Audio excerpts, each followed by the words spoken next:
Bună, dragilor, și bine ați venit la o nouă filmare. De această dată te invit la o citire generală, iar dacă ai intrat pe acest videoclip sau dacă titlul te-a atras, înseamnă că ai aici cu siguranță un mesaj pentru tine.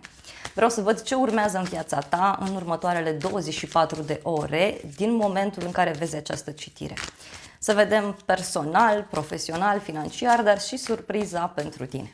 Îți mulțumesc că mă urmărești, îți mulțumesc că mi ești alături. Dacă dorești și tu o citire pentru sufletul tău, ai parte oricând pe noua aplicație Cristina Zurba, disponibilă momentan doar pentru Android. În curând apare și un website unde veți avea acces cu toții gratuit și fără cont, deci vă aștept cu mare, mare drag. Hai să vedem ce urmează, ce se întâmplă aici. Și avem aici faetonul 4 de cupe, 6 de spade. Cineva e cam plictisit aici de drumuri sau cineva e supărat undeva la drum. Poate este vorba despre o persoană care conduce mult sau este o persoană care, știu eu, face multe drumuri. Este cineva care s-a plictisit, a obosit. Mai văd pentru unii o legătură cu zodia Rac. Da? Cu zodia Rac. Văd un triumf aici, o bucurie, ceva frumos care se petrece, doar că este cineva din preajma ta care nu este atât de deschis. Să vedem personal. Avem regina de bâte, o rivală pentru unii dintre voi. O legătură mai văd cu zodii de foc, leu, berbec, săgetător.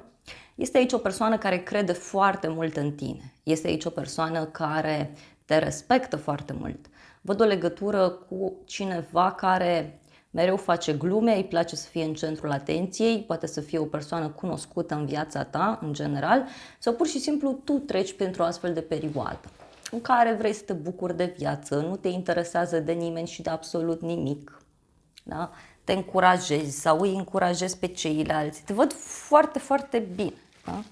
Apoi avem cavalerul de spade. Wow, asta da energie. Din punct de vedere personal, văd că lucrurile se desfășoară pe repede înainte, să știi.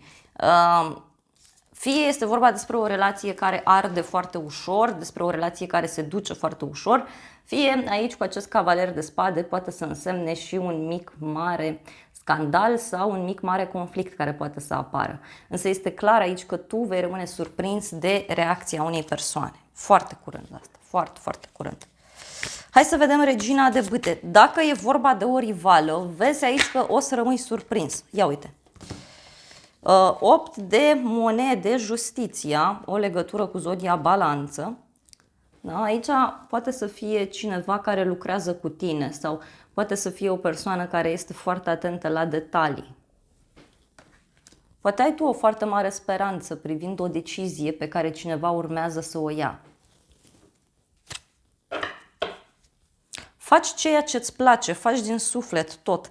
Da, uite din nou, 5 de monede, 3 de cupe și luna. Pentru unii e clar, se simte aici că mai e cineva. Fie persoana la care tu te gândești mai are pe cineva, fie este o persoană care îți cam pune bețe în roate. Ceva aici este, da? Pentru unii se vede clar un fel de triunghi amoros. Hai să vedem ce cavalerul ăsta de spade. Au, ok. 8 de spade, asul de spade. Aici apare un blocaj, da? Cineva te blochează sau poate este vorba despre faptul că cineva te deblochează, da? Pentru că eu văd clar aici un nou început sau un adevăr, o bucurie pe care o ai. Este o reacție a unei persoane care ție îți va plăcea, doar că te va lăsa destul de surprins. Și are legătură cu un cadou pe care cineva vrea să ți-l ofere, o sumă de bani sau poate chiar atunci când mergi la cumpărături afli ceva care te va surprinde destul de mult.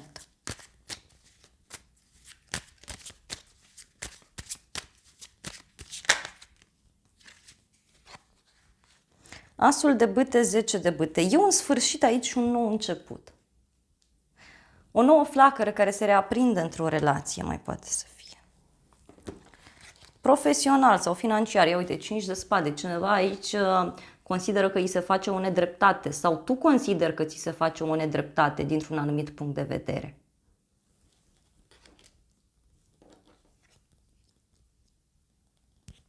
Justiția, o legătură cu zodia Balanță, deci din nou se repetă acest aspect. Unii poate aveți o legătură cu cineva de la muncă, aici mai poate să fie. Dar e o nedreptate, e ceva care se petrece din punct de vedere profesional sau poate chiar financiar. Văd aici o parte masculină, da, căreia este teamă, care își ia toate măsurile de siguranță. Să vedem 5 de spade, ce vrea să zică. 6 de cupe, uite aici e un suflet pereche sau e ceva din trecut care nu a fost finalizat și care abia acum se vrea rezolvat. Da? Are legătură cu o sumă de bani, are legătură cu o stabilitate foarte mare din punct de vedere material. Și am întrebat justiția ce ți aduce? Ți aduce o victorie, un triumf, o bucurie. Poate vrei să ții concediu. Din nou o legătură cu zodia Rac. Aici se ia o hotărâre privind o mutare, o schimbare, o relocare, dar văd eu că în urma unui drum se întâmplă ceva aici.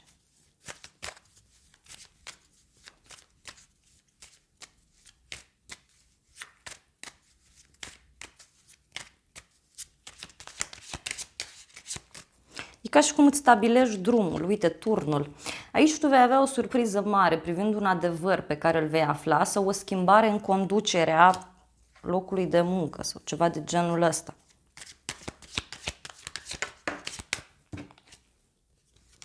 Cinci de spade. Ei, se pare că cineva ține de mult în el sau în ea această nedreptate și acum o va spune. Da? Cineva care se tot abține. Hai să vedem în continuare surpriza, judecata. Wow, surpriza este o întâlnire cu o persoană și o discuție clarificatoare. Dar și un moment în care cineva primește ceea ce merită. Da? Apoi, eremitul, o legătură cu zodia Fecioară. Aici surpriza este o întâlnire în care e liniște, e pace, se discută serios despre un anumit aspect. Dar poate avea legătură și cu o întâlnire cu o persoană matură, o persoană asumată, poate este vorba despre o persoană care are o experiență de viață.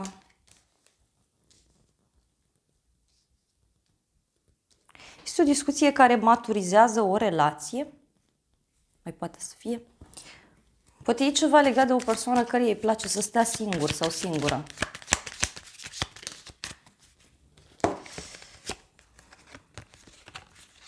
Am întrebat despre ce e judecata asta și a ieșit lumea, îndrăgostiții și arcana majoră eremitul. E ca și cum e o întâlnire aici undeva secretă sau este o întâlnire frumoasă cu cineva, niște discuții extrem de profunde și văd aici pentru unii o legătură cu un suflet pereche. Da? Surpriza e că cineva va lua o decizie importantă. Este vorba despre un împărat, da? Cineva care poate te spionează de ceva timp. Poate este o persoană care vrea să se apropie de tine de ceva timp. Și să vedem eremitul, ce vrea să spună. Ia uite, eremitul zice că prin discuția asta voi o să fiți trezit la realitate. Poate e cineva care își dă seama că nu doar pasiunea, nu doar atracția este aici între voi și că poate să fie ceva mai mult.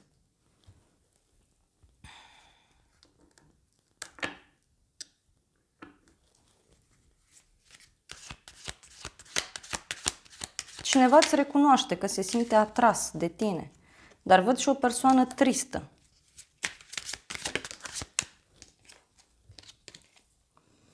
Uite, din nou, deci unii poate sunteți printr-un triunghi amoros și nu știți, adică partenerul vostru mai are pe cineva sau voi mai flirtați cu cineva.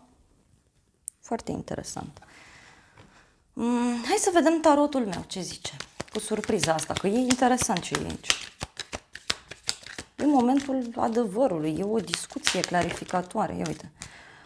Surpriza are legătură cu o dragoste sinceră și cu niște piedici, niște blocaje sau cu un moment în care ai o discuție sinceră cu cineva care vizează ideea de a merge pe drumuri separate.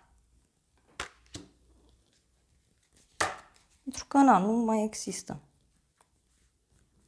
Și surpriza este de la un bărbat matur, cineva care îți spune niște cuvinte frumoase, dar cineva care fie vrea să călătoriți undeva, fie este vorba despre o persoană care își dă seama că pe un termen mai lung lucrurile nu pot funcționa așa. Da? Și surpriza poate fi și o problemă pe suflet sau o problemă de sănătate, mai văd aici. Și o ceartă, o discuție în legătură cu o zi de naștere, în legătură cu un cadou, în legătură cu un risc.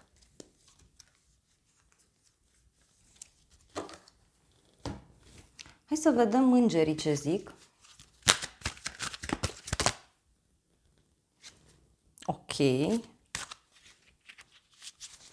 Nu lăsa vina în calea fericirii tale. Aici v-am zis, e ca și cum e judecata de apoi. Vă întâlniți, stați la o masă, aveți o discuție clarificatoare și mai avem că o legătură puternică într-o relație crește în timp.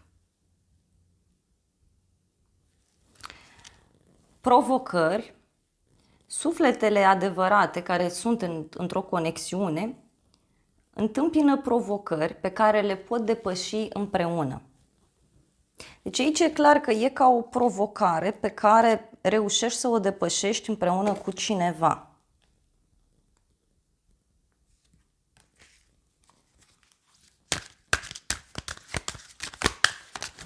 Dar o discuție sinceră eu tot văd.